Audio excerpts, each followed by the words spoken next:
Olá, está no ar para todo o Brasil MP Cidadão, o Ministério Público mais perto de você. E no programa de hoje você assiste a primeira parte de uma série especial de 2 programas sobre a PEC 37, que é a proposta de emenda constitucional que exclui o poder de investigação do Ministério Público. Para falar sobre o assunto, veja quem são os nossos convidados. O doutor Antônio Carlos Biscaia, ele que é assessor criminal do Ministério Público do Rio de Janeiro, e o promotor Emerson Garcia, que é consultor jurídico do MP aqui do Rio de Janeiro e da Associação Nacional dos Membros do Ministério Público. Bem, prezado telespectador, quando a gente fala em PEC, falamos em projeto de emenda constitucional. Doutor Emerson, a Constituição de 88, a nossa Constituição atual, ela trouxe para o Ministério Público uma série de atribuições, de responsabilidades institucionais. E esse projeto de emenda constitucional visa mexer nessa questão. Queria que o senhor falasse um pouco disso. O Ministério Público que nós conhecemos hoje é fruto de um amadurecimento, tanto brasileiro como mundo afora. O Ministério Público é hoje uma instituição inserida no aparato estatal, é uma estrutura orgânica de poder que, vez ou outra, se contrapõe ao Estado em prol do cidadão. Quando o Ministério Público exerce as suas atribuições, em última ratio, o Ministério Público busca zelar pela sociedade, por cada um de seus cidadãos que vão usufruir de todas as conquistas realizadas pela instituição. Dentre essas atividades, o Ministério Público deve zelar pela ordem jurídica, pela promoção dos interesses sociais, individuais e indisponíveis, e dentre os interesses sociais, dentre os direitos sociais, há um direito em particular chamado de segurança. A segurança pública é um direito social dos nossos cidadãos. Quando o Ministério Público ajuiza uma ação penal contra aquele que praticou um ilícito qualquer, uma infração penal, o Ministério Público, em última ratio, vai estar protegendo essa segurança pública. Para ajuizar uma ação penal, muitas vezes o Ministério Público precisa colher elementos probatórios mínimos para embasar a sua acusação, porque também a acusação coloca a pessoa numa posição de inferioridade. Então a instituição precisa ter cuidados. E esse tipo de investigação vem sendo realizado pelo Ministério Público há muito tempo. E o objetivo da PEC é justamente proibir que o Ministério Público venha realizar a investigação. O Ministério Público continuará a ter atribuição para proteger a segurança pública, mas ele vai para a guerra sem arma. Ele não vai poder ter arma alguma. Ele vai com um TACAP, enquanto os outros terão um armamento pesado. Esse é o objetivo da PEC. Pois é, doutor Biscaia, o senhor é promotor, né, procurador de justiça com larga experiência e também atuou no parlamento. Sim. Como é que funciona isso, doutor Biscaia? Dentro do parlamento, como é que as forças se organizam para tocar numa questão que a Constituição trouxe como prerrogativa do Ministério Público? Bom, qualquer proposta de emenda à Constituição, ela tem uma tramitação que não é simples. Ela tem que passar na Comissão de Constituição e Justiça, depois uma comissão especial para apreciar o mérito e depois 2 votações em plenário com um quórum mínimo de 308 deputados. E o mesmo processo se repete no Senado Federal. Então, não é uma tramitação simples. Agora, de qualquer maneira, esta que está ocorrendo nesse momento, a PEC 37, eu vejo como resultado de um movimento que quer atingir o Ministério Público. Atingir o Ministério Público por quê? Exatamente por essa sua posição de absoluta independência.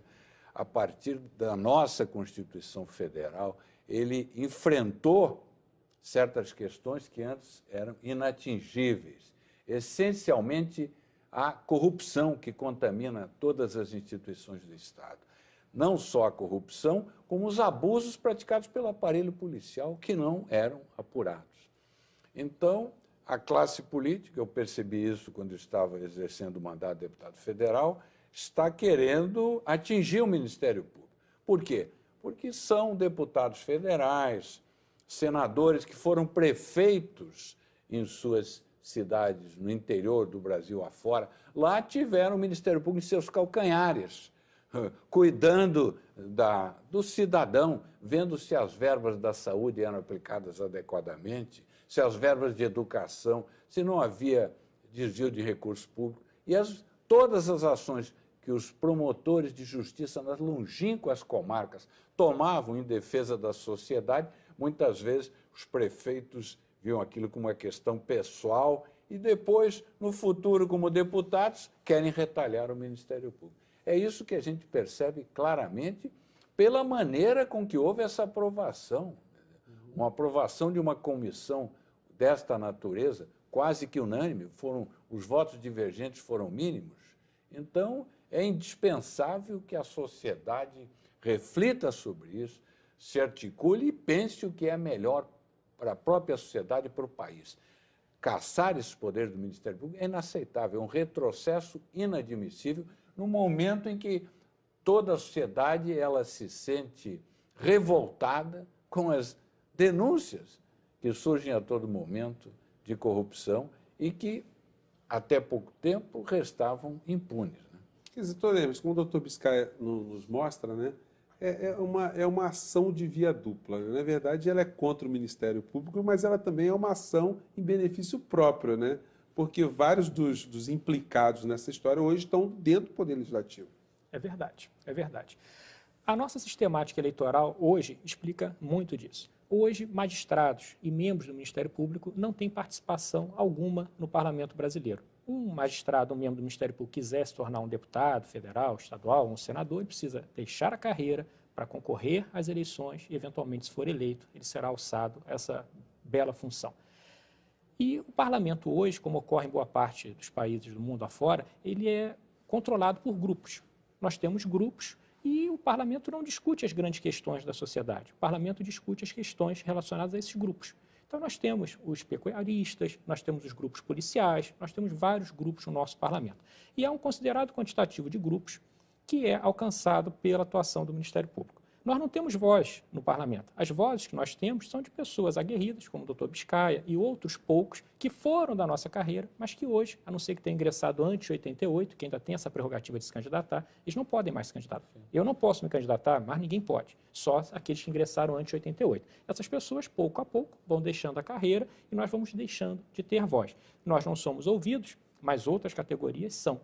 E o que nós temos nessa PEC, nós não temos propriamente uma pauta voltada para a sociedade brasileira. A pauta que direciona a PEC é a pauta de grupos. Grupos que são investigados, grupos que não querem que o Ministério Público tenha uma preeminência institucional. Essa é a pauta que direciona a PEC 37. Não é a pauta da sociedade brasileira. Doutor Biscaia, a Constituição diz que compete ao Ministério Público, né, supervisionar ou fiscalizar a atividade policial. O nosso sistema não funcionaria bem apenas com a Polícia Federal e a Polícia Civil fazendo investigação, tendo ali um Ministério Público como alguém que está fiscalizando essa atividade? Não, evidentemente que a Constituição prevê o controle externo. O controle externo exatamente está relacionado com isso, com a necessidade de se verificar se os fatos estão sendo apurados adequadamente, se essas instituições estão cumprindo o seu papel. Essa é uma questão. Então, o Ministério Público tem a privatividade, o exercício da ação penal pública, e, ao mesmo tempo, ela tem também a atribuição do controle externo. Essas duas atribuições constitucionais, para serem exercidas, precisam de um poder investigatório, não como regra. De forma alguma, não se pretende, nunca se pretendeu que o Ministério Público assuma o inquérito policial. O inquérito policial é uma prerrogativa exclusiva da autoridade policial, que vai exercê-la, vai presidi-la. O que se pretende é que, em casos em que as autoridades, de alguma forma, possam estar envolvidas, em casos pontuais, o Ministério Público possa realizar essa investigação interna corporis, em seu âmbito, e, quando estiver convencida e contar com os elementos indispensáveis, ajuizar a ação, dispensando o inquérito. É isso que se pretende e é isso que sempre se sustentou. Pois é, doutor Emerson, hoje o cidadão comum ele pode procurar diretamente o Ministério Público quando ele estiver diante de uma denúncia, do surgimento de um fato de lesão contra o erário público que ofenda a sociedade, né? Vamos exemplificar do seguinte modo. Se um cidadão for preso na rua por policiais, for levado para uma delegacia de polícia e sofreu algum tipo de abuso, uma tortura, um espancamento e etc. Se essa PEC for aprovada, ele não poderá mais procurar o Ministério Público. Ele terá que procurar os policiais os colegas de trabalho dessas pessoas que o agrediram. Então ele vai bater, olha, o senhor poderia instaurar uma investigação contra o seu colega? Não, mas eu não posso, porque ele é meu compadre. Então, é isso que vai acontecer.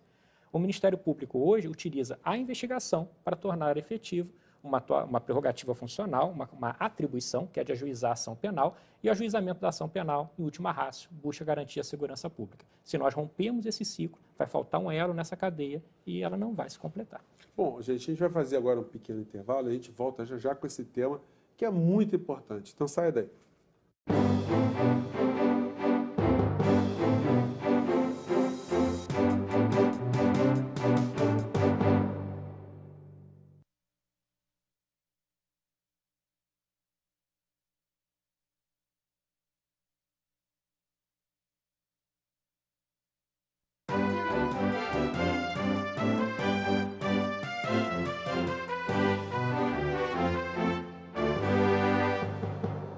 E o MP Cidadão está de volta hoje falando sobre a PEC 37, o projeto de emenda constitucional número 37, que atua sobre prerrogativas do Ministério Público. A gente já fez aqui um primeiro apanhado, mas eu queria registrar aqui que um dos nossos convidados, o Dr. Biscaia, ele foi um dos precursores aqui de uma ação muito interessante do Ministério Público, justamente que atuava com ramificações dentro do poder público. O Dr. Biscaia aqui, ele atuou contra a máfia do jogo do bicho. Isso talvez não fosse possível num quadro de uma não interferência ou não uma participação do Ministério Público nessas questões. Eu queria que o Dr. Biscaia relembrasse um pouco esses fatos. Como é que o Ministério Público, à sua época, lidou com um enfrentamento onde tinha uma questão ali envolvendo o Estado carioca, né? Os banqueiros do jogo do bicho eram poderosos de toda maneira, circulavam na sociedade carioca, na nossa cidade do Rio de Janeiro, de forma a mais livre possível. Os seus camarotes no carnaval eram frequentados por todos os políticos, por desembargadores, por policiais. Então, era o casamento do filho desses grandes banqueiros, as listas, você viria essas autoridades todas e estavam aí. Não eram apenas aqueles que exploravam um jogo. O jogo não é esse jogo. É a estrutura de crime organizado que deu início ao crime organizado foi realmente o jogo do bicho. Todos tinham homicídios. Nós levantamos mais de 100 homicídios impunes na disputa, corrupção policial, corrupção política, contrabando, assim por diante. Esses crimes ficavam impunes, sempre, nunca houve possibilidade de apuração. Aí decidimos que isso fosse feito pelo próprio Ministério Público. Então, chega, o inquérito ia e voltava e nada era apurado. Então, nós próprios, iniciar um procedimento de investigação no âmbito interno. E assim foi feito. Vimos que os banqueiros do Jogo do Bicho tinham comprado um andar no prédio da Rua da Assembleia 10, a sede da Liesa, a Liga da Escola de Samba. Compraram eles juntos. Vimos que eles tinham ligação entre si, que realizavam reuniões. Tomamos depoimentos de alguns policiais honestos que sempre enfrentavam e conheciam como a cidade do Rio de Janeiro estava dividida em áreas de domínio. E, a partir daí, foi elaborada uma denúncia, não especificamente pelos crimes individualmente, mas pela organização criminosa em si, e foi, a partir daí, esta denúncia foi a juíza Denise Frossard que condenou os 14 maiores banqueiros do Jogo do Bicho por quadrilha há 6 anos. Então, foi o primeiro grande baque que eles sofreram. Depois teve um segundo, em que tivemos notícia de listagens que estavam relacionados àqueles que recebiam propinas. Realizamos uma operação também, o Ministério Público. Eu pedi apenas que viesse um oficial da Polícia Militar de confiança, um major da PM com uma equipe de policiais militares. Eles se apresentaram e nós já tínhamos mandados para vários endereços, realizamos uma operação. Os promotores foram realizar a operação acompanhados daquele grupo de policiais militares e desbaratamos todos os centros de apuração do Jogo do Bicho e apreendemos as listagens.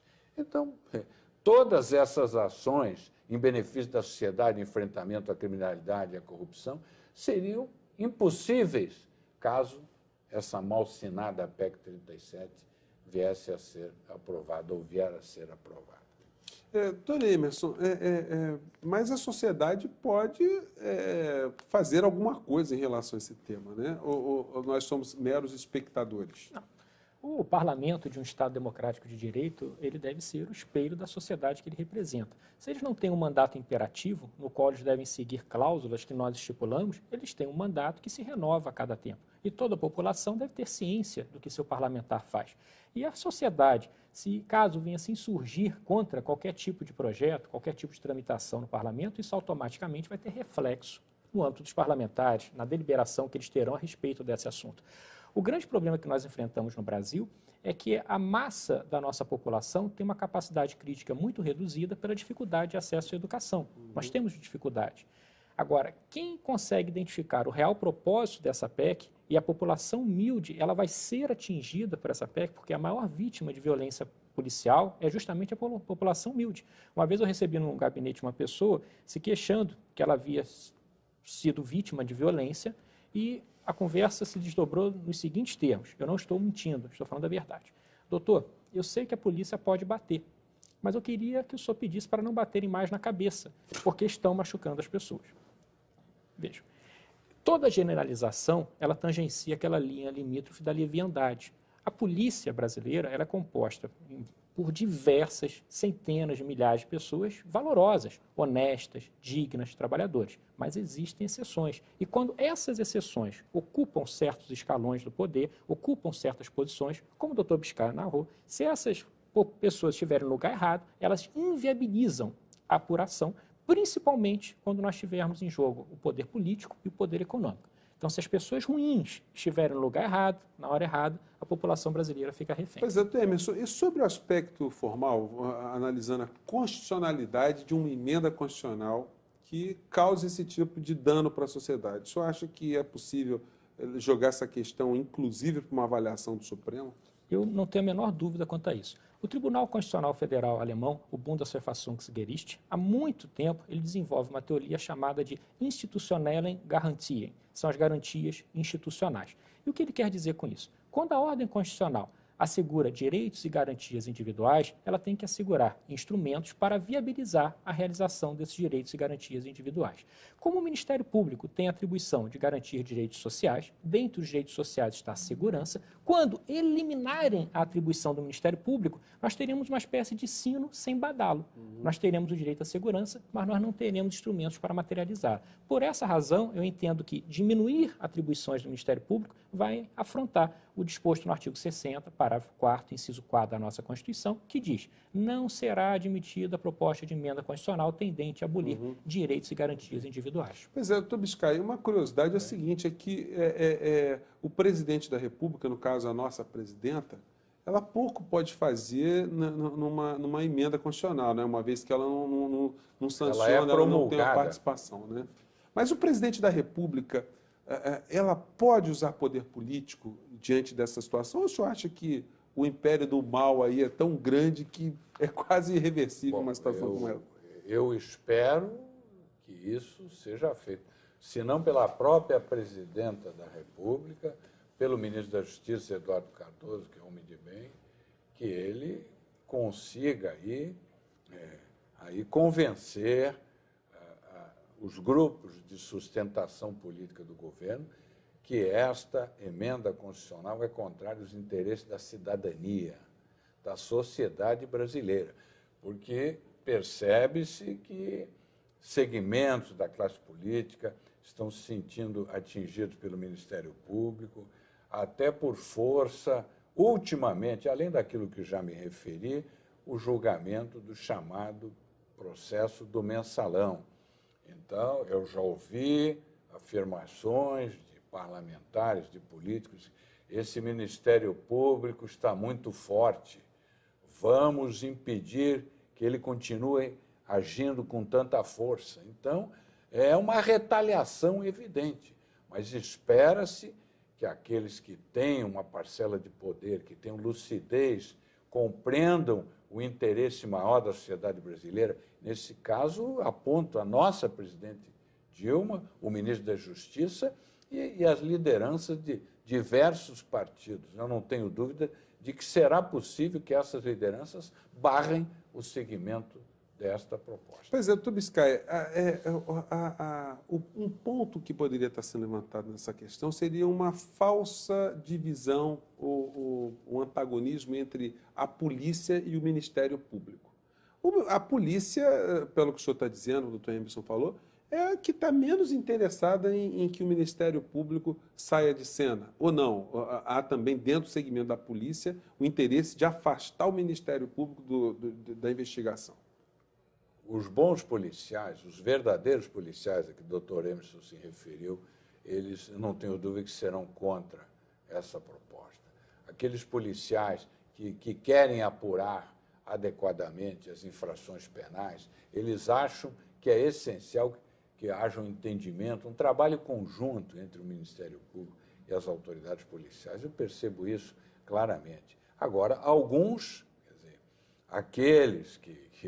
aqueles até que são detentores de mandatos parlamentares, o número hoje de policiais que exercem mandatos como deputados é muito grande. Eles, por razões eleitoreiras e por razões outras, que não se sabe exatamente quais sejam, eles defendem de forma intransigente. Bom, gente, olha, o MP Cidadão acaba aqui. O tema é muito interessante, nós queremos saber a sua opinião também. Mande suas críticas e sugestões para mpcidadão@femperj.org.br.